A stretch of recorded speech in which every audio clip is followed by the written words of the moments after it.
Hinding-hindi na nakapagtiis sa mga netizens at mga fans sa naglalabas ang hula ang relasyon ni Donnie at Belle. Hinuhulang mauuwi na nga ba sa kasalan ngayong taon? Sa kabila ng mga issue at heartbreaks sa showbiz industry, tila natagpuan na ng dalawa ang forever sa isa't isa.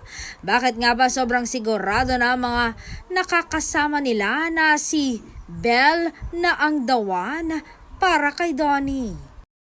May mga lihim na paghahanda na nga ba silang ginagawa sa likod ng kamera na hindi pa alam ng publiko? Ito na ba ang pinakaabangang wedding of the years?